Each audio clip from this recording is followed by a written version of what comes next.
The Legendary Mechanic, Bab 26 sampai dengan 30. Bab 26 Robot Ranger.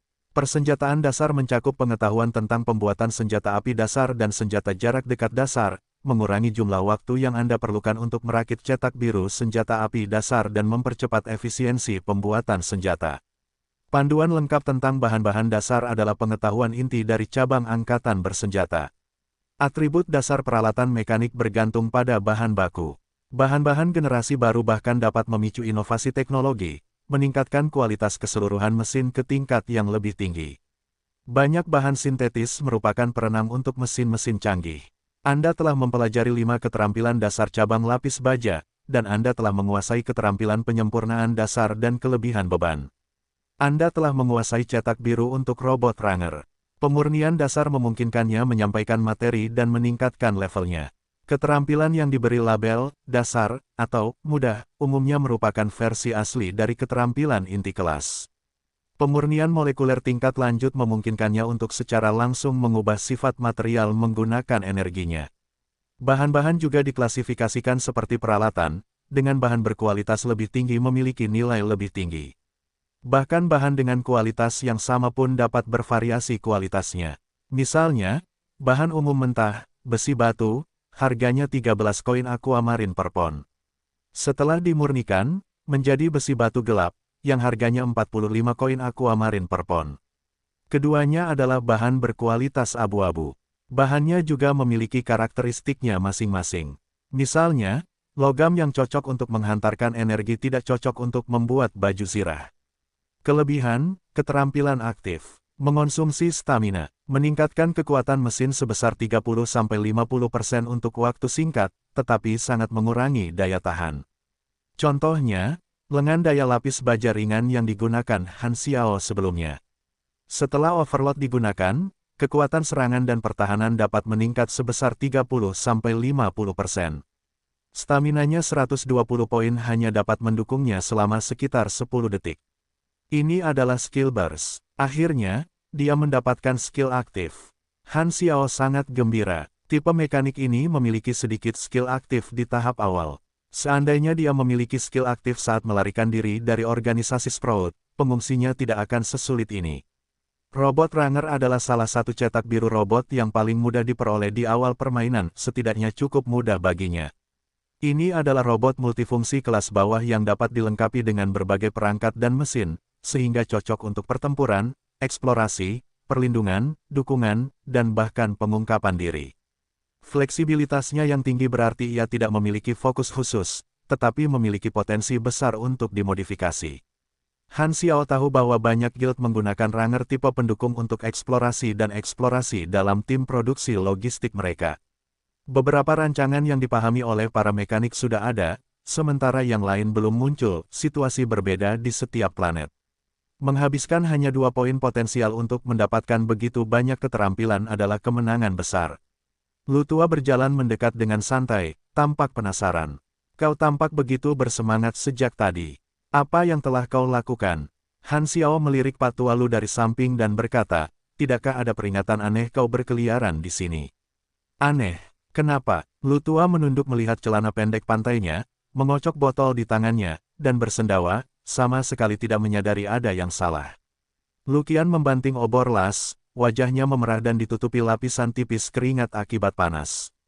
Dia memutar matanya melalui kacamata pelindungnya dan berkata dengan nada tegas, selama jam kerja, personel yang tidak berwenang harus menjauh sejauh mungkin. Dasar bocah nakal, gumam Pak Tua Lu, meneguk anggur, lalu dengan berjalan-jalan santai, menikmati kehidupan yang sangat nyaman.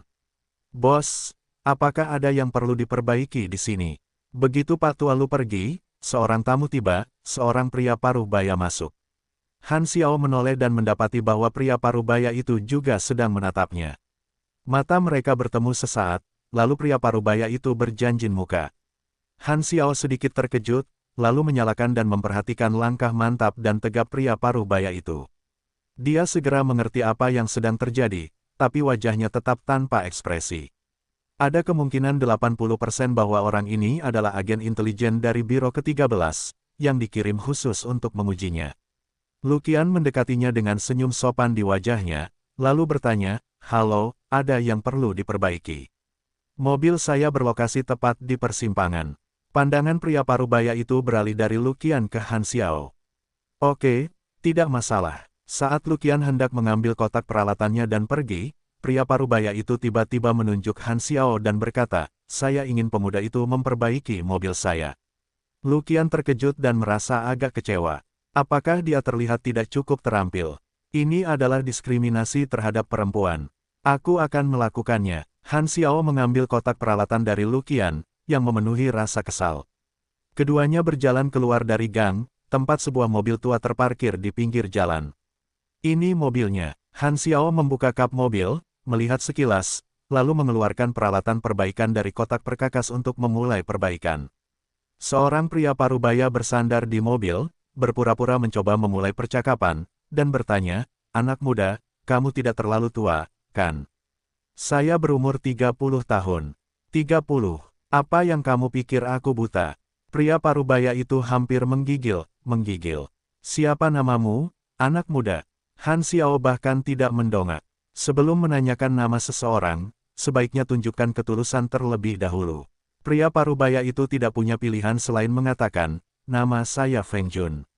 Nama yang bagus. Nada suara Han Xiao tenang dan datar, tanpa sedikit pun pujian. Feng Jun sangat kesal. Ada apa dengan nada bicara mereka yang terdengar seperti memuji, Lai Fu, dan Wang Cai? Lagi pula, apa hebatnya namaku? Tapi kamu salah paham, Han Xiao memutar matanya.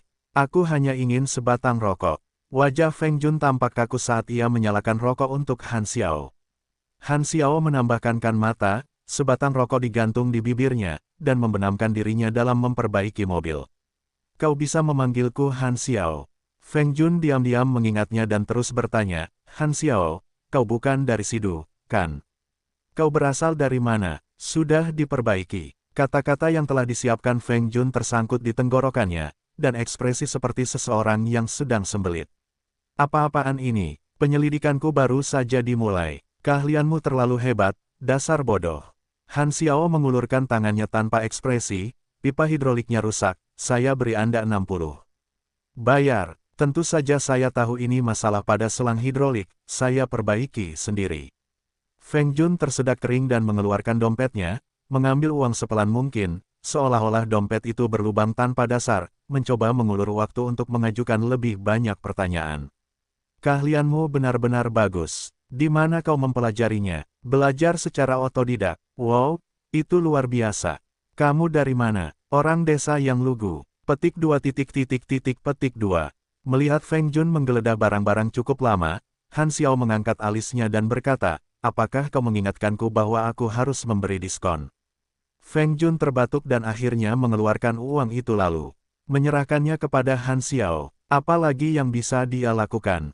Dia tidak bisa begitu saja tidak membayar, dan dia tidak tahu apakah organisasi itu akan mengganti uangnya. Han Xiao terkekeh, ini pertama kalinya aku melihat dompet yang begitu sulit untuk dipahami. Kukira kau akan mencarinya selama setengah jam. Feng Jun bersumpah demi Tuhan bahwa jika bukan karena kebutuhan untuk menyelesaikan misi uji coba, dia akan berasumsi sebagai kerugian jika dia tinggal lebih lama bahkan sedetik pun. Han Xiao bersiul, mengambil kotak peralatannya, dan dengan santai kembali melalui jalan yang sama. Feng Jun melakukan panggilan telepon dengan ekspresi kecewa di wajahnya. Pengamatan awal menunjukkan bahwa targetnya adalah seorang mekanik. Tingkat bahayanya saat ini tidak dapat diprediksi. Percakapan berlangsung selama 4 menit 38 detik. Yang kami ketahui hanyalah bahwa target tersebut mengidentifikasi dirinya sebagai Han Xiao. Kami menyarankan penyelidikan dan penyelidikan lebih lanjut, serta menghindari konflik apapun selama ini. Analisis kepribadian target, itu mengerikan. Nada suara Feng Jun terdengar seperti menggertakkan gigi. Bab 27 Para Pengejar, Ujian Terakhir.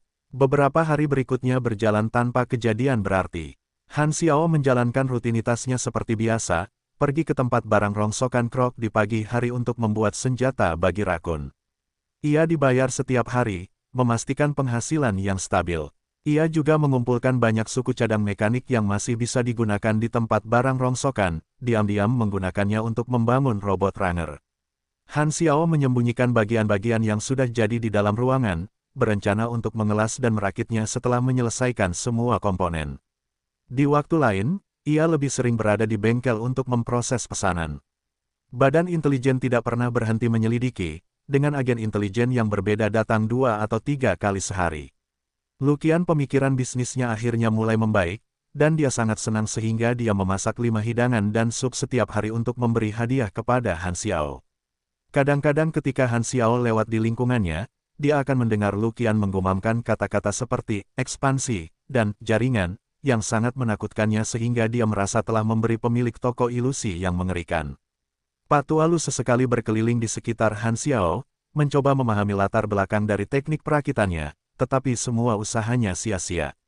Han Xiao sepenuhnya otodidak, dan tekniknya tidak dapat dilacak.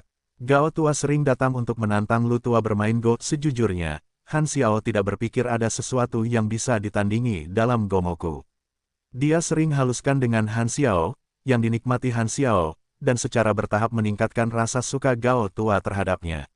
Dalam pekerjaan teknis di Departemen Teknik Mesin, pengalaman paling banyak ada di bidang manufaktur, diikuti oleh penguatan, kemudian perbaikan, dan pengalaman paling sedikit di bidang perakitan.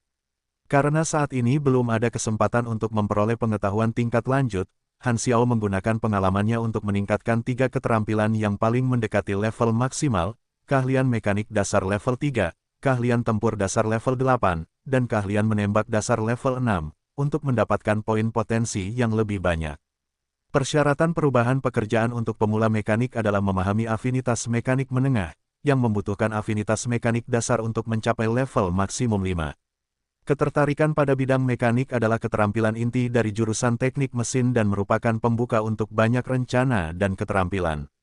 Jangan tertipu oleh fakta bahwa dia sekarang memiliki 15 poin potensi, yang tampaknya banyak. Namun, ketika tiba saatnya untuk benar-benar menggunakannya, poin-poin itu hilang lebih cepat daripada udara. Dia sangat memahami hal ini dengan pahit. Jika dia tidak menyia-nyiakan poin potensinya saat itu, dia tidak perlu menghabiskan puluhan juta inar, mata uang universal untuk membeli air pelupakan dari peradaban magis untuk mengukur ulang poinnya. Sebaliknya, para penyihir yang tidak bermoral itu menguras kantongnya. Di tempat pembuangan barang bekas Kruk, Han Xiao sedang mengoperasikan mesin bubut, merakit pistol wasp tipe 73. Rakun itu menyerahkan setumpuk uang kertas kepada Han Xiao, yang bahkan tidak menghitungnya, memasukkannya ke dalam sakunya, dan berkata, "Cukup untuk hari ini, aku pergi. Terima kasih atas bantuanmu selama ini. Untuk sekarang aku tidak membutuhkan senjata lagi, tapi janjinya tetap berlaku. Kau bisa mengambil barang rongsokan apa saja di sini."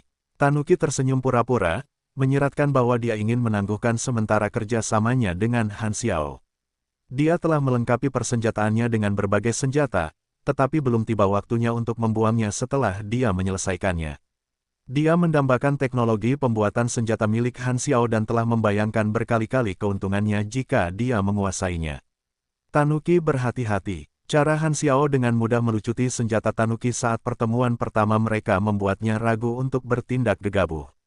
Selain itu, Han Xiao selalu berhasil melepaskan diri dari para pengejarnya, sehingga Tanuki tidak berani menggunakan kekerasan. Dia sangat penasaran dengan wajah asli Han Xiao di balik topengnya. Terserah kau saja, Han Xiao tahu dia sudah mencapai batas kesabarannya dengan uang tambahan itu. Setelah sopan santun yang pura-pura, Han Xiao meninggalkan tempat barang rongsokan, berbelok di beberapa jalan, melepaskan diri dari kejaran mereka, dan tiba di sebuah pasar mesin besar. Tempat ini menjual segala macam logam dan suku cadang, dan banyak mahasiswa teknik mesin dari Siduchol Lege juga membeli perlengkapan mereka di sini. Han Xiao memperoleh total 70.000 koin biru laut sebagai penghasilan tambahan.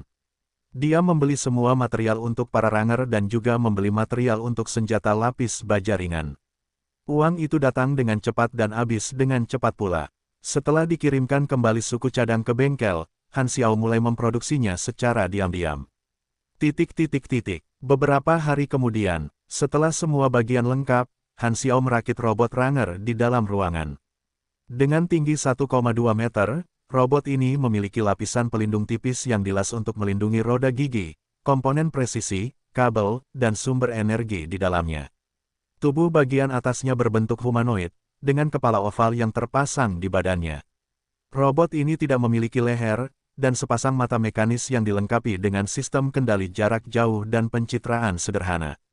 Chip yang digunakan adalah produk standar yang dibeli dengan kecepatan komputasi rata-rata.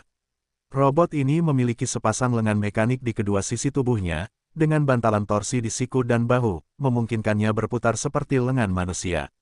Jari-jarinya telah dimodifikasi menjadi laras senjata, mencakup jangkauan tembakan 170 derajat di depannya. Pinggangnya dapat berputar 90 derajat ke kiri dan kanan, dan sisi-sisinya berfungsi sebagai magasin. Bagian bawah tubuhnya terbuat dari rantai ban beroda, seperti tangki kecil.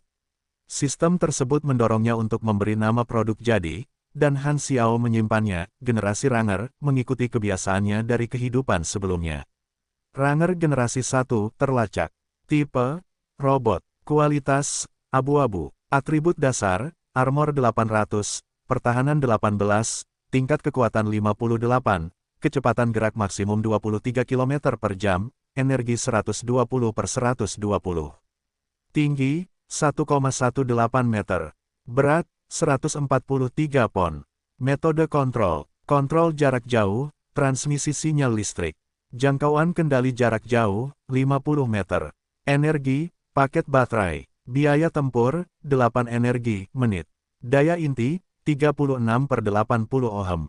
Modul lengan kanan, senapan mesin otomatis kaliber kecil, daya serang 35-40, laju tembak 4 peluru, detik, laju tembak maksimum 7 peluru, detik kelebihan daya 10 detik kapasitas magazin 30+60 peluru, sabuk amunisi tingkat energi keluaran 40. Konsumsi daya 18. Modul lengan kiri, senapan mesin otomatis kaliber kecil, seperti yang ditunjukkan di atas. Kemampuan tambahan, penghancuran diri, menimbulkan 280-430 poin kerusakan api dalam radius 30 meter, hancur setelah digunakan. Kemampuan tambahan, logam, mengurangi kerusakan tambahan 8% terhadap semua jenis kerusakan selain penetrasi armor. Catatan, jangan tertipu dengan penampilan yang konyol, makhluk kecil ini bisa mengotori wajahmu saat dibutuhkan. Ranger adalah istilah umum untuk model. Tergantung pada konfigurasi sistem tenaga, sistem persenjataan, sistem kendali, dan lain-lain, terdapat banyak jenis. Sebagian besar mecha, robot, dan mesin besar mengikuti pola penamaan ini. Bahan baku mempengaruhi sifat produk jadi. Bahan utama Ranger generasi pertama adalah paduan baja dan plastik resin AS, yang merupakan bahan umum. Jika Han Xiao menggunakan baja dan paduan berkualitas lebih tinggi, Ranger generasi pertama akan memiliki nilai perlindungan dan pelindung yang lebih tinggi. Teknologi yang terlibat dalam permesinan satu sama lain terkait dan mempengaruhi satu sama lain. Setiap komponen mengandung teknologi yang berbeda-beda. Jika beberapa komponen tidak dapat diproduksi sendiri, suku cadang biasanya dapat dibeli sebagai pengganti. Seiring bertambahnya ilmu pengetahuan, proses pembuatan mesin menjadi lebih fleksibel, dan bahkan skrup terkecil pun dapat sendiri dipol. Produk akhir akan semakin baik dari generasi ke generasi. Misalnya, jika seseorang mempelajari teknologi kontrol chip yang lebih canggih atau energi yang lebih maju, ia dapat mengubah mode kendali jarak jauh dan tingkat daya robot. Inilah daya tarik teknik mesin. Setiap robot, kendaraan, dan mecha memiliki batas daya energi. Menambahkan modul baru akan meningkatkan beban daya, dan semakin kuat kendaraan atau modulnya, semakin tinggi bebannya. Oleh karena itu, Anda tidak dapat menambahkan aksesori tanpa batas. Hanya dengan meningkatkan teknologi energi Anda dapat meningkatkan dan mengganti peralatan Anda. Generasi pertama Ranger menggunakan baterai konvensional, yang memiliki daya keluaran rendah. Hanya dengan mempelajari teknologi terkait energi mereka dapat menciptakan sumber energi sendiri. Setelah menyelesaikan Ranger generasi pertama, Han Xiao langsung mendapatkan 24.000 poin pengalaman. Poin pengalaman yang diberikan oleh proses manufaktur adalah yang paling banyak, bergantung pada siklus produksi, kualitas produk jadi, dan kandungan teknisnya. Han Xiao menghabiskan 1 hari lagi untuk membuat lengan tenaga ringan itu, dan dia menjadi sangat mahir dalam hal tersebut. Anda membuat lengan tenaga ringan kiri, mendapatkan 2.500 poin pengalaman.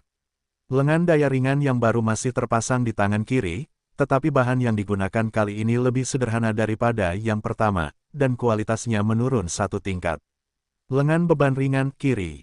Kualitas, abu-abu. Atribut dasar, serangan 28-45, pertahanan 8-12, tingkat kekuatan 26, daya tahan 205/205. Persyaratan peralatan, kekuatan 23. Bonus atribut, kecepatan serangan -4. Panjang, 0,51 meter, siku plus lengan bawah plus telapak tangan. Berat, 13,5 pon. Efek tambahan, meningkatkan kekuatan sebesar +6 pada hitbox. Kemampuan terkuatnya saat ini adalah pertarungan jarak dekat, dan lengan bertenaga ringan adalah senjata yang paling cocok untuknya.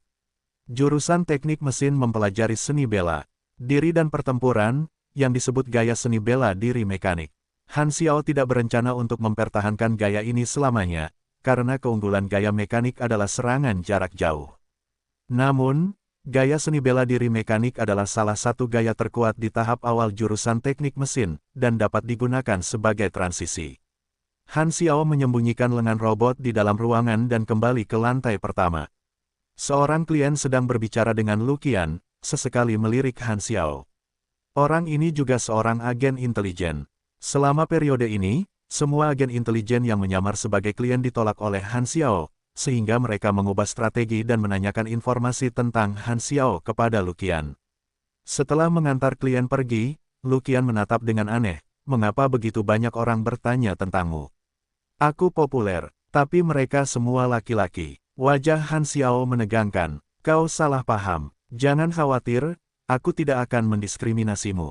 Lu Qian terkekeh, namun Han Xiao memandangnya, dia merasa senyum itu sangat aneh. "Anda jelas salah paham." Han Xiao tiba-tiba memikirkan sesuatu, sistem telah menerima pemberitahuan baru.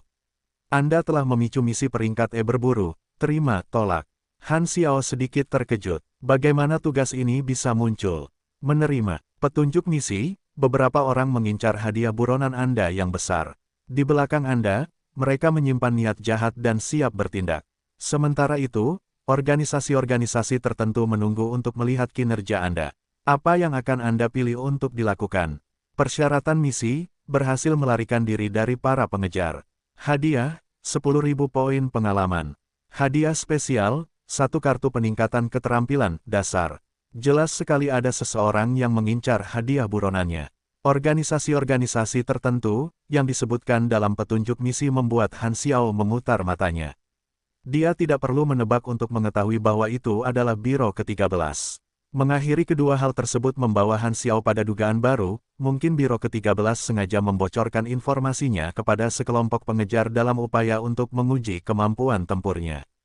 Jika demikian, kekuatan penghancur kelompok ini pasti terbatas, dan mereka akan mudah dikendalikan.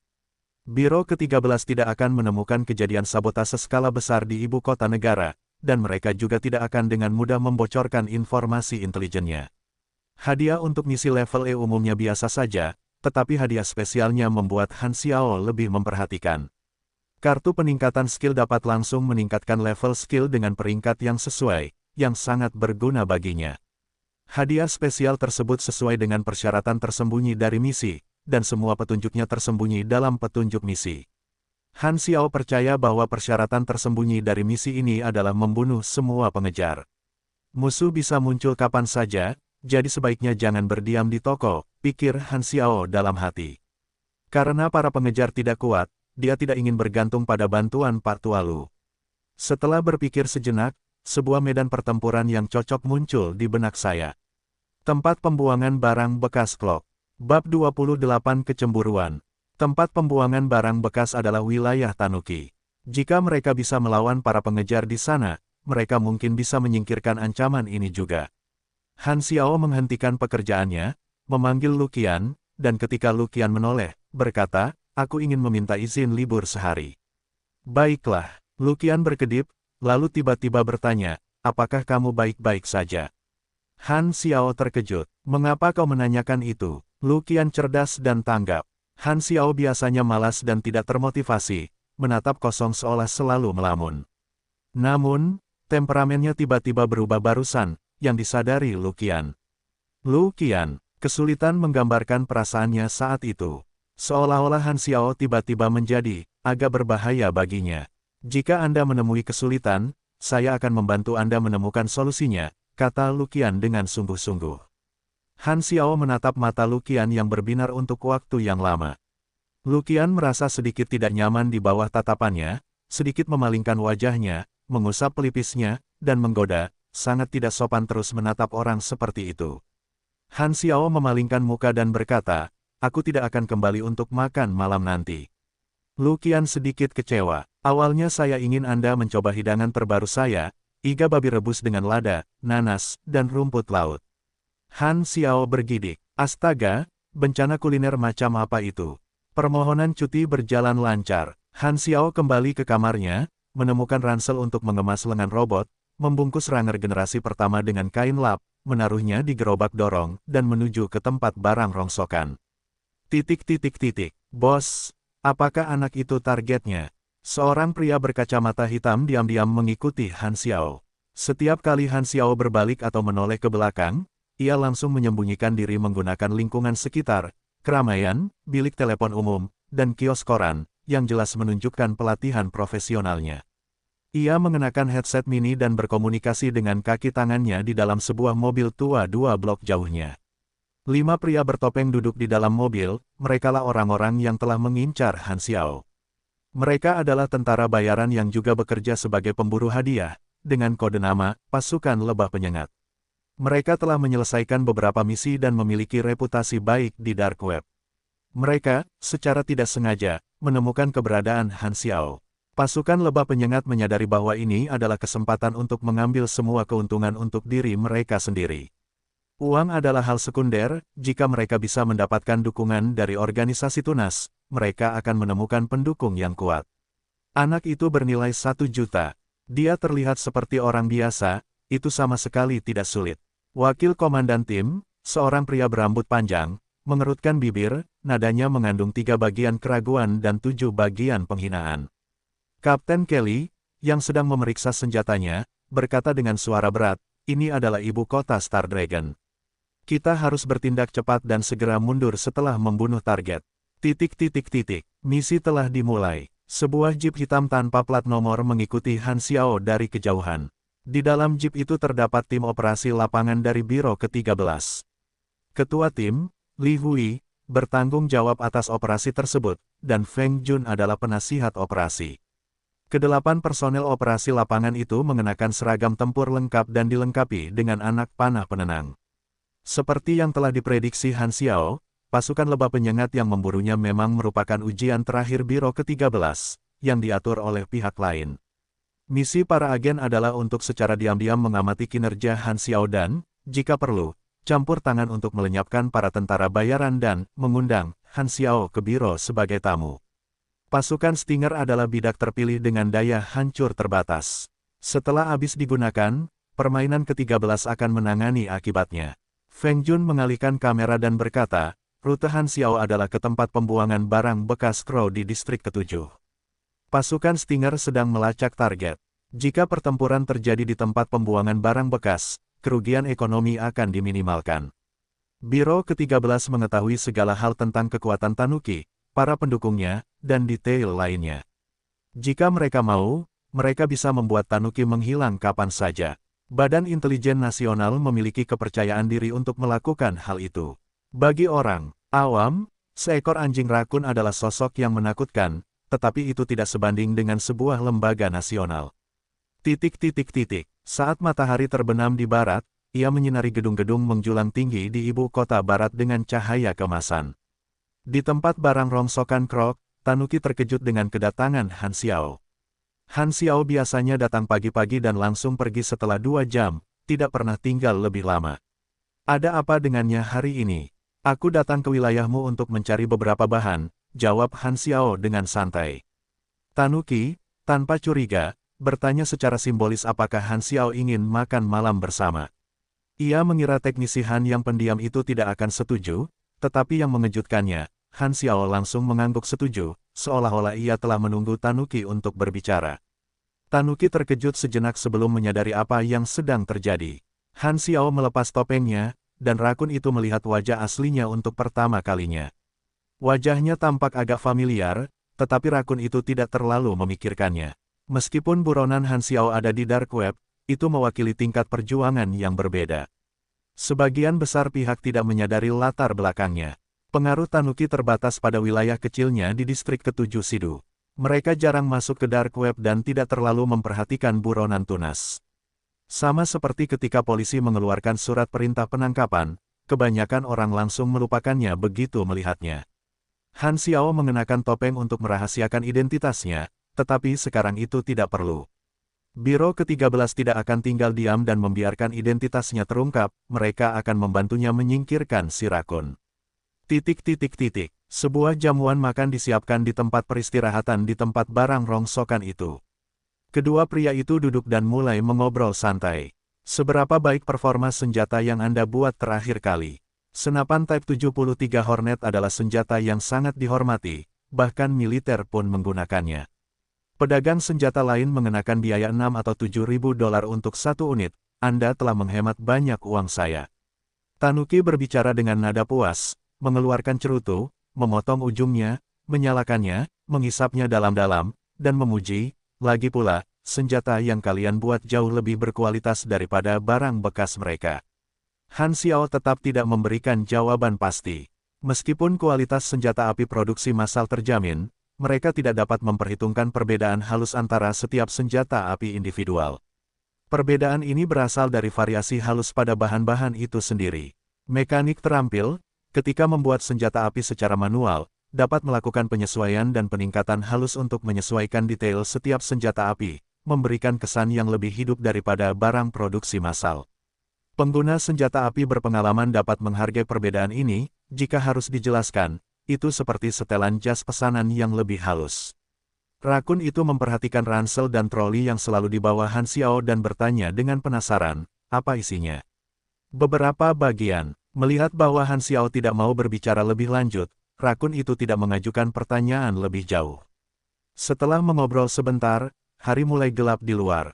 Cahaya keemasan langit perlahan-lahan digantikan oleh malam yang turun. Di batas antara senja dan malam, terdapat gradasi warna jingga merah dan biru ungu.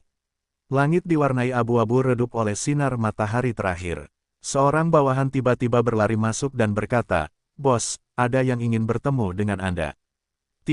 Tidakkah kau lihat aku sedang menjamu tamu-tamu terhormat?" Rakun itu mengerutkan kening. Bawahan itu buru-buru membisikkan beberapa kata di telinganya. Mata rakun itu berbinar, dan dia memberi Han Xiao tatapan penuh arti sebelum memasang wajah. Tersenyum. "Permisi sebentar." Setelah mengatakan itu, rakun tersebut bangkit dan meninggalkan tempat duduknya. Han Xiao menyipitkan matanya, tampak tenggelam dalam pikirannya. Setengah jam yang lalu, sepupu, aku akhirnya sampai di Sidu, dan aku harap kau akan mentraktirku semua makanan dan minuman enak. Kau tidak bisa meninggalkanku. Ma Jie mengikuti seorang pemuda berambut pirang di belakang, sambil terus mengoceh. Ia datang ke Sidu untuk tinggal bersama sepupunya, berharap mendapatkan kehidupan yang lebih baik, tetapi sepupunya tampaknya meremehkannya dan menyuruhnya bekerja sebagai petugas kebersihan. Ma Jie tidak puas, jadi ia terus mengganggu pemuda berambut pirang itu, mencoba memohon bantuan melalui ikatan keluarganya. Ia tidak berani bertindak terlalu jauh, karena takut sepupunya akan mengusirnya, sehingga sikapnya sangat menjilat. Pemuda berambut pirang itu, yang sangat kesal, berteriak, "Sudah berapa kali kukatakan padamu, jangan panggil aku sepupu, di depan umum." Ma Jie berkata sambil tersenyum dipaksakan, "Ini salahku, aku akan menamparkan diriku sendiri." Sambil berbicara, dia menamparkan dirinya sendiri 2 kali. "Lihatlah dirimu yang menyedihkan," kata pria berambut pirang itu dengan nada menghina. "Aku hanya membiarkanmu menjaga wilayahku karena kita kerabat. Tahukah kau berapa banyak gelandangan yang makan makanan berjamur, dan kau masih saja mempermasalahkan hal sepele ini. Kali ini aku akan mengantarkan perbekalan kepada orang penting, jadi jangan ikut denganku." Tokoh penting. Mata Ma Jie berbinar, dan dia bertanya dengan senyum menjilat, "Siapakah dia?" "Bos Distrik 7, atasan langsung saya, Tuan Tanuki." Melihat ekspresi kosong Ma Jie, pria berambut pirang itu berkata dengan angkuh, "Kecuali Distrik 1, 7 distrik lainnya masing-masing memiliki bos yang mengendalikan perdagangan narkoba dan prostitusi di distrik mereka dan memegang rantai industri gelap. Bayangkan betapa tingginya status mereka." Sembari mereka berbicara, keduanya tiba di gerbang tempat barang rongsokan Krok. Ma Jie mengikuti tanpa malu-malu, dan Huang Mao hampir marah lagi. Melihat itu, Ma Jie tidak berani mengikuti lebih jauh dan hendak pergi ketika tiba-tiba dia menoleh dan melihat Han Xiao diantar masuk oleh anjing rakun. Dia langsung terkejut. Bukankah itu anak yang kutemui saat menyelundupkan diri melewati perbatasan? Salah satu bawahan langsung tanuki itu berjalan mendekat, mengerutkan kening, dan bertanya, jangan berlama-lama di sini. Dalam sekejap mata, pria berambut pirang itu memasang senyum malu-malu dan menjilat, seolah-olah ia tiba-tiba menjadi jauh lebih kecil, dan berkata dengan ramah, saya juga salah satu anak buah bos tanuki. Saya di sini hari ini untuk menyampaikan pengakuan saya. Ma Jie menunjuk sosok Han Xiao yang menjauh dan bertanya, siapa orang itu? Huang Mao sangat ingin menamparkan Ma Jie beberapa kali, dan dengan marah berkata, apakah kau bahkan berhak berbicara di sini? Bawahan rakun itu menghentikan pria berambut pirang itu, dan menjawab, itu tamu kehormatan bos. Tamu kehormatan seekor rakun. Ma Jie terkejut, lalu merasa kesal, gelombang kecemburuan dan rasa malu membuncah di dalam dirinya. Dia telah bekerja keras untuk bergantung pada kerabatnya, namun dia bahkan tidak mendapatkan 1% pun perlakuan yang diterima pria bermarga Han itu. Mengapa bocah tak tahu terima kasih itu bisa mendahuluinya? Adegan saat dia membuat janji-janji sombong itu terlintas di benaknya, membuat Ma Jie sangat malu. Apakah Anda mengenal teknisi Han? Ma Jie berkata dengan canggung, aku tidak akan mengatakan kami saling mengenal. Kami hanya bertukar beberapa kata ketika kami menyelundupkan diri melintasi perbatasan. Mata para bawahan rakun itu berbinar. Ikutlah denganku, bos ingin bertemu denganmu. Huang, Mao dan Ma Jie tercengang. Bab 29 saling berbalik melawan satu sama lain. Keduanya dibawa ke sebuah ruangan oleh bawahan tanuki. Ma Jie, tampak gelisah, bertanya, apa yang perlu saya lakukan?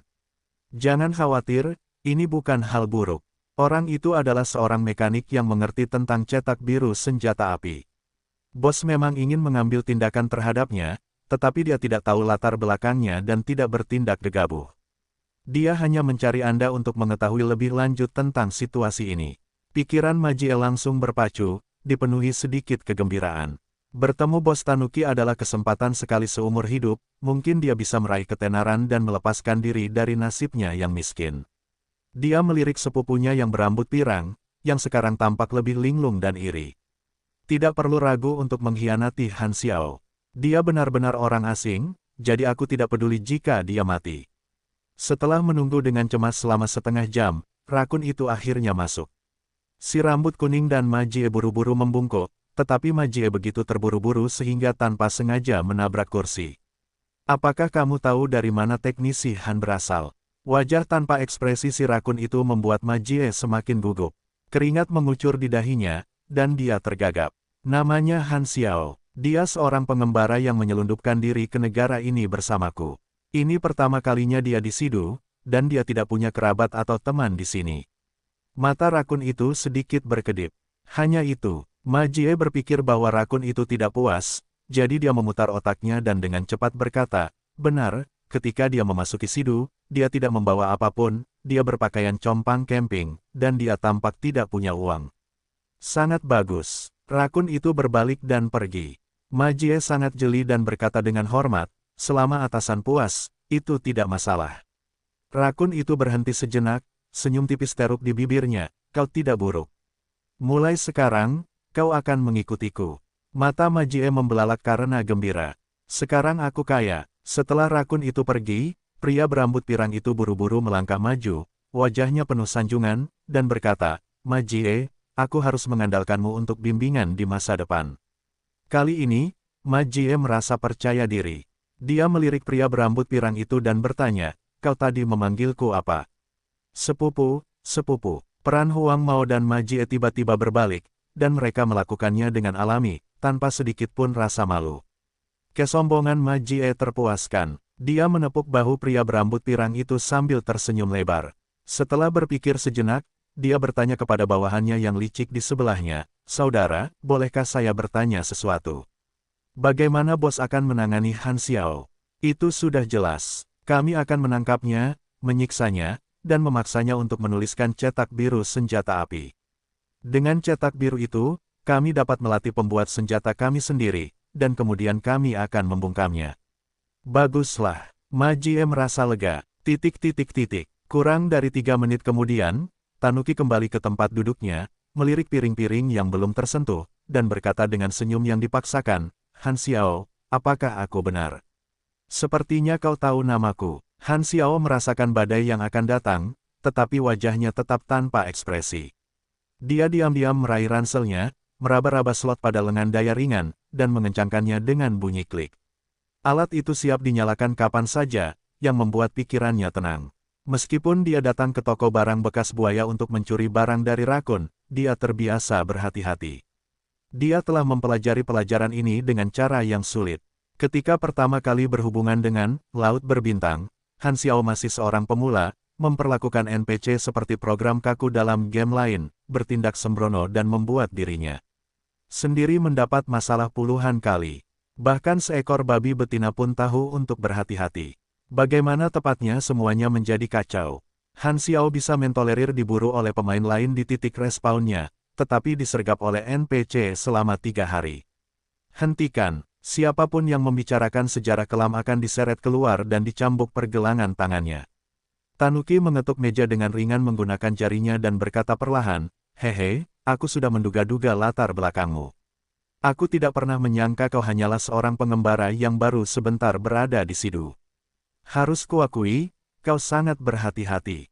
Baru hari ini aku mengetahui latar belakangmu. Lalu kenapa? Wajah Tanuki berubah dingin, dan dia mengubah sikapnya lebih cepat daripada membalik halaman buku. Bersikaplah cerdas dan serahkan semua detail teknologi untuk pembuatan senjata api. Setelah mengetahui bahwa Han Xiao sendirian dan tak berdaya, Tanuki akhirnya memutuskan untuk bertindak, merobek topeng keramahan palsunya untuk memperlihatkan taring yang tersembunyi di balik wajahnya yang tersenyum, dan membuang Han Xiao setelah ia memenuhi tujuannya. Kau bahkan tidak mempertimbangkan hubungan kita. Hubungan apa yang kita miliki? Kita hanya berbisnis bersama. Apakah kamu tidak takut aku tiba-tiba menyerang dan membunuh seseorang? Han Xiao menyeringai. Dengan ekspresi mengejek, Tanuki menjentikkan jarinya, dan keempat anak buahnya mengeluarkan pistol mereka dan mengarahkannya ke Han Xiao. Kau pikir aku tidak melakukan persiapan apapun? Sungguh ironis. Senjata-senjata yang sekarang mengarah padamu ini semuanya dibuat olehmu. Totalnya ada 6 antek bersenjata. Di seberang meja ada Tanuki dan 4 anak buahnya. 2 penjaga berdiri di pintu di belakangnya. Di ruangan sempit ini, Han Xiao memiliki ruang gerak yang terbatas. Han Xiao tetap tenang dan perlahan berkata, meskipun aku menyerahkan teknologi itu, kau tetap akan membungkamku. Rakun itu mencibir. Itulah tepatnya yang dia pikirkan. Hanya hal-hal yang dimiliki oleh sedikit orang yang berharga, dan dia memahami prinsip menghilangkan akar masalah. Saya harap Anda mau bekerja sama, agar setidaknya Anda bisa menghindari rasa sakit fisik. Bagaimana jika saya tidak bekerja sama? Beberapa anak buahku sangat pandai dalam mendapatkan pengakuan, kau akan bicara cepat atau lambat. Han Xiao tiba-tiba meninggalkan sikap malasnya, dan tatapan tajamnya membuat rakun itu gemetar. Kau pikir aku tidak punya tempat untuk lari? Tanuki memperhatikan bahwa tangan kiri Han Xiao selalu berada di dalam ranselnya, dan menggelengkan kepalanya. Mungkin kau menyimpan sesuatu yang kau andalkan di dalam ranselmu, tetapi jika kau melakukan gerakan yang tidak biasa, anak buahku akan menembakmu. Bagaimana jika saya memberitahu Anda bahwa tas itu berisi bahan peledak? Ransel itu hanya sedikit terbuka, sehingga tidak ada yang bisa melihat isinya. Tanuki mencibir. Dia tidak percaya omong kosong seperti itu. Kemunculan Majie murni sebuah kecelakaan. Han Xiao tidak mungkin melakukan persiapan sebelumnya. Siapa yang mereka coba bodohi? Han Xiao berkata perlahan, aku tidak tahu siapa yang membongkar latar belakangku, tapi jelas, orang itu hanya tahu sedikit tentangku. Kau bisa coba menyalakan komputermu, masuk ke dark web, dan mencari hadiah buronan terbaru. Tanuki mengerutkan kening. Sikap percaya diri Han Xiao membuatnya sedikit gelisah. Meskipun ia memiliki pengaruh di Sidu, dalam konteks seluruh dunia bawah tanah, ia hanyalah orang biasa, seorang preman kelas 3 dengan visi terbatas. Ia tidak memenuhi syarat untuk terlibat dalam peristiwa di dark web, jadi ia jarang memperhatikan dark web dan tidak menyadari hadiah yang ditawarkan oleh Buding. Tanuki mengira ini adalah trik Han Xiao untuk mengulur waktu. Lagi pula, sebagai bos, bukankah akan memalukan jika dia melakukan apapun yang diperintahkan orang lain? Han Xiao berkata dengan tenang, kau tidak percaya padaku. Lalu kau mau mengambil risiko. Hidup selalu penuh kejutan. Bahan peledak dapat mengerahkan daya hancur maksimumnya di ruang terbatas ini. Pertama, ada ledakan. Serpihan terlontar bersama gelombang kejut, menutupi setiap sudut. Kekuatannya lebih besar daripada peluru. Kemudian ada kobaran api bersuhu tinggi, membakar rumah. Semua orang di sini akan terbakar. Tapi jangan khawatir, kau tidak akan terbakar sampai mati karena kau sudah terpotong-potong oleh serpihan dari ledakan pertama. Para bawahan di belakang Tanuki mau tak mau mundur selangkah, kata-kata Han Xiao terdengar begitu serius sehingga mereka ketakutan. Rakun itu berteriak, "Cukup, aku tidak tertarik bercanda denganmu. Berdiri tegak, atau aku akan menyuruh seseorang menembakmu." Han Xiao mengangkat bahu dan menghela napas, "Tidak bisakah kita membahas ini? Aku akan memberikan gambarnya padamu." Tepat saat itu, sinar matahari terakhir tenggelam di bawah cakrawala, dan malam berkuasa penuh di langit. Sebelum dia selesai berbicara, Han Xiao tiba-tiba bertindak tanpa peringatan. Dia mengepalkan tinju kirinya, dan lengan mekaniknya, seperti binatang buas yang terbangun dari tidurnya, merobek ranselnya menjadi serpihan-serpihan yang tak terhitung jumlahnya. Kemudian dia menjungkir balikkan meja makan di depannya, melemparkan panci, wajan, sup, dan piring ke arah Tanuki dan keempat anak buahnya. Berdiskusi, tidak mungkin. Kamu tidak benar-benar percaya itu. Dengan 4 orang di depan dan 2 di belakang, Han Xiao melakukan penilaiannya, membalik meja untuk menghalangi api dari depan, dan menegakkan meja di depannya, membentuk penghalang sementara. Kemudian dia berbalik dan melangkah menuju pintu, lengan mekaniknya dipegang horizontal di depannya, momentumnya ganas, posturnya seperti seorang prajurit kavaleri yang sedang menyerang. Dengan suara dentuman keras, meja makan itu hancur berantakan, menumbangkan 4 anak buahnya. Rakun itu, dengan dahi berdarah akibat benturan piring, memegangi lukanya dan meraung, "Api." Pada saat itu, hanya 2 anak buah di pintu yang diizinkan untuk menembak. Tembakan meletus. Bab 30 Kekuatan para penjaga hutan. Peluru yang datang dari depan berdentang dan berderak mengenai lengan mekanik, menyebabkan daya tahannya menurun dengan cepat. Sebuah peluru nyasar mengenai bahu Han Xiao, mengurangi 16 poin kesehatannya. Han Xiao merasakan sedikit sakit tetapi tidak terlalu peduli. Dia memiliki daya tahan tinggi dan otot yang kuat. Peluru itu tertanam di dagingnya dan tidak bisa menembus lebih dalam. Setetes darah menodai pakaiannya. Lengan robot itu menghantam dada seorang anak buah dengan bunyi gedebuk keras, membuat rongga dadanya penyok dan membunuhnya seketika. Han Xiao meraih anak buah lain untuk digunakan sebagai perisai manusia. Pada saat ini, keempat anak buah di belakang Tanuki akhirnya berdiri dan melepaskan tembakan, semua peluru mengenai perisai manusia dan mengubah anak buah itu menjadi seperti saringan. Dengan sentakan otot punggungnya, Han Xiao melepaskan kekuatan luar biasa yang mematahkan baut pada kunci pintu. Dengan bunyi retakan, pintu berputar dan terlepas, menyebarkan sekrup ke seluruh lantai seperti peri logam yang melompat. Han Xiao berbalik dan berlari keluar, mengejar. Rakun itu meraung, dan langkah kaki bergema di seluruh tempat barang rongsokan. Puluhan anak buah yang berpatroli di tempat lain bergegas mendekat setelah mendengar suara tembakan. Tempat pembuangan barang bekas gagak adalah benteng para rakun, dipenuhi musuh dan membuat setiap langkah menjadi sulit.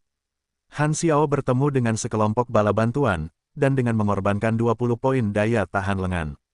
Kekuatannya, dia dengan cepat mengalahkan mereka hingga tewas dan merebut pistol mereka. Dengan kemampuan serangan jarak jauh, Han Xiao segera mengatasi kelemahan pertarungan jarak dekat. Ia memegang pistol di tangan kanannya, siap menembak kapan saja, sementara tangan kirinya menopang gagang pistol dengan lengan bertenaga untuk membantu membidik. Ia berjongkok dan maju, gerakan taktis standar yang memungkinkannya bereaksi dengan cepat. Dengan basic shooting dan precision shooting yang meningkatkan akurasi tembakannya, Han Xiao mampu membunuh musuh dalam pertempuran hanya dengan 2 tembakan. Reaksinya sangat cepat, selalu menyerang sebelum anak buahnya. Dia akan menembak tubuh musuh untuk menghentikan serangannya, lalu segera mengangkat senjatanya sedikit untuk menembak kepala, dengan interval tidak lebih dari 0,5 detik.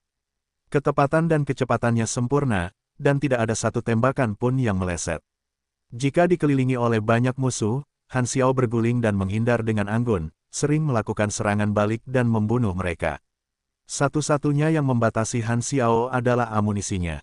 Setelah membunuh setiap gelombang musuh, dia akan menjarah mayat untuk mengisi kembali magasinnya, sehingga dia bisa bertahan dalam pertempuran.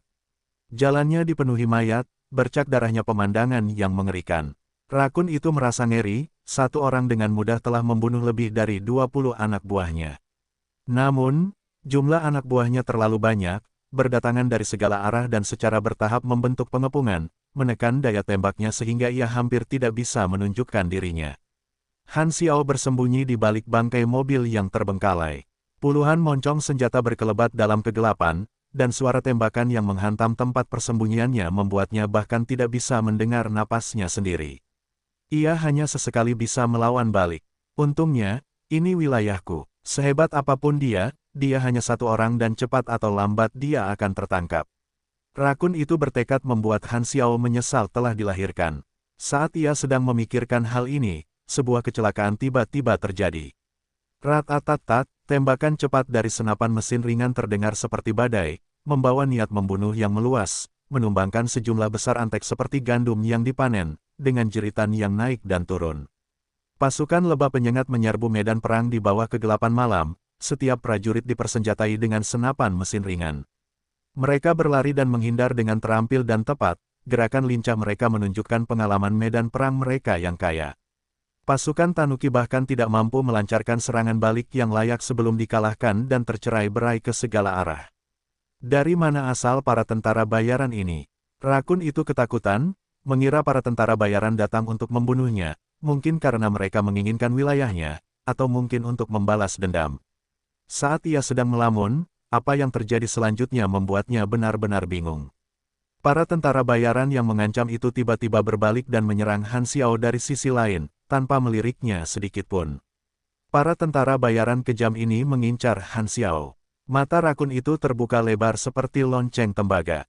Mereka yang beroperasi di zona abu-abu memahami satu hal, Anda dapat menilai level seseorang dari musuh yang mereka buat. Para tentara bayaran ini mempertaruhkan segalanya untuk bertindak di Sidu, jadi imbalan dari pendukung mereka harus sebanding dengan risiko yang mereka ambil. Karena itu, Han Xiao jelas bukan orang biasa. Rakun itu mengingat apa yang dikatakan Han Xiao. Anda bisa mencoba menyalakan komputer, mengakses dark web, dan mencari hadiah terbaru. Mungkinkah apa yang dikatakan Han Xiao itu benar? Siapakah sebenarnya dia? Suara senapan mesin ringan. Telinga Han Xiao berkedut, target misi akhirnya muncul. Dengan menggunakan kilatan api dari moncong senjatanya, dia menentukan lokasi pasukan Stinger. 300 meter ke barat, 6 orang, 6 senapan mesin ringan. Han Xiao dengan cepat menghitung bahwa daya tembak musuh sangat dahsyat, dan dia pasti akan menderita kerugian dalam konfrontasi langsung. Untungnya, aku sudah siap dan membawa Ranger generasi pertama. Han Xiao diam-diam bergembira, dan mengeluarkan remote control dengan layar dari sakunya. Ini adalah remote control Ranger generasi pertama yang ia buat sendiri. Chip Ranger generasi pertama adalah produk massal yang ia beli dari pasar. Mudah dioperasikan. Ia hanya perlu memasukkan program sederhana untuk membuat remote control tersebut berfungsi. Daya listrik dinyalakan, dan suara dengung listrik yang kacau terdengar selama 2 detik. Perangkat pencitraan pada mata robot terhubung ke kendali jarak jauh, dan semua yang dilihatnya ditampilkan di layar. Pada saat ini, layar menampilkan pesan, di luar jangkauan kendali jarak jauh. Pertempuran barusan menyebabkan Han Xiao melampaui jangkauan kendali sejauh 50 meter. Han Xiao dengan tegas bangkit dan berlari kembali ke arah semula di bawah lindungan malam, tetapi senapan mesin ringan pasukan lebah penyengat segera melepaskan tembakan. Dia bergerak tak menentu, menggunakan rintangan yang ada di mana-mana dan tumpukan sampah besar di tempat barang rongsokan sebagai tempat berlindung, sambil menghindari hujan peluru. Sialan, terlalu banyak sampul di sini. Umpat pria berambut panjang dari pasukan Stinger, sambil dengan cekatan mengganti majalahnya. Dia berlari lebih cepat daripada kelinci. Awalnya, pasukan lebah penyengat berencana untuk membunuh Han Xiao, tetapi Han Xiao terlebih dahulu bertarung dengan Tanuki. Setelah berpikir ulang, mereka menyadari bahwa mereka dapat menggunakan perkelahian antar geng sebagai kedok untuk misi mereka, sehingga mereka melancarkan serangan mendadak. Dia sudah kabur dalam keadaan kacau, cepat kejar dia dan habisi dia. Kelly berteriak. Setelah penyapuan itu, anak buah Tanuki kehilangan semangat dan melarikan diri dalam keadaan panik. Tanpa ada yang menghalangi tindakan mereka, dan melihat Han Xiao melarikan diri dalam keadaan yang menyedihkan, pasukan lebah penyengat menjadi semakin berani dan agresif. Saat Han Xiao berlari ke depan, dia menunduk, sehelai rambutnya terputus oleh peluru nyasar dan berkibar di udara bersama hembusan angin yang dia ciptakan. Kemudian dia meluncur melewati dua rintangan berbentuk kendaraan dan bersembunyi di balik tempat berlindung. Tempat istirahat itu tidak jauh, dan remote control di tanganku akhirnya menunjukkan bahwa lokasinya sudah dalam jangkauan dan layar berhasil terhubung. Rintisan, di tempat istirahat yang kacau itu, penutup debu pada gerobak dorong tiba-tiba bergoyang, dan dua lampu merah muncul. Mata sang penjaga hutan, mesin berdengung saat dinyalakan, rel mulai berputar, dan Han Xiao, mengendalikan sebuah Ranger, melaju keluar dari tempat peristirahatan. Saat ini, pasukan Stinger tidak jauh darinya. Armor Ranger generasi pertama mungkin tidak mampu menahan tembakan terkonsentrasi dari 6 senapan mesin ringan. Konfrontasi langsung akan terlalu berisiko. Keunggulannya terletak pada unsur kejutan. Tidak ada yang akan menduga bahwa dia memiliki dukungan robot. Serangan mendadak adalah pilihan terbaik. Han Xiao melihat sekeliling, matanya berbinar, dan dia menemukan tempat penyergapan yang cocok. Tidak jauh dari situ, dua badan kendaraan membentuk sudut, menciptakan titik buta. Justru jalur inilah yang harus dilalui pasukan Stinger. Han Xiao mengendalikan Rangernya untuk bersembunyi di sudut tersebut, menahan napas dan menunggu kesempatan yang tepat. Tempat barang rongsokan itu berisik, dengan suara tembakan yang terus-menerus terdengar. Suara mesin Ranger tenggelam oleh kebisingan dan hampir tidak terdengar. Hanya Kelly yang merasakan ada sesuatu yang tidak beres. Itu adalah intuisi yang ia kembangkan dari banyak pengalaman nyaris mati. Ia berhenti sejenak dan berkata, "Aku punya firasat buruk." "Apa yang kau temukan?" tanya pria berambut panjang itu. "Itulah masalahnya, saya tidak menemukan apapun." Tidak mengherankan, targetnya telah terpojok, dia sudah pasti celaka. Pria berambut panjang itu dengan marah membuat janji, dan begitu dia selesai berbicara, pasukan Stinger melangkah ke area tembak para Ranger generasi pertama. Pada saat yang sama, mata Han Xiao berbinar saat dia dengan lembut menekan tombol tembak. Gedebuk, ujung laras pistol Ranger menyemburkan api dan asap tebal, dan rentetan peluru baja menghujani mereka. Bayangan kematian yang mendekat membekukan ekspresi di wajah semua anggota pasukan Stinger. Kreasi mekanikmu Ranger generasi 1 beroda, membunuh seorang tentara bayaran, kamu mendapatkan 800 pengalaman X3.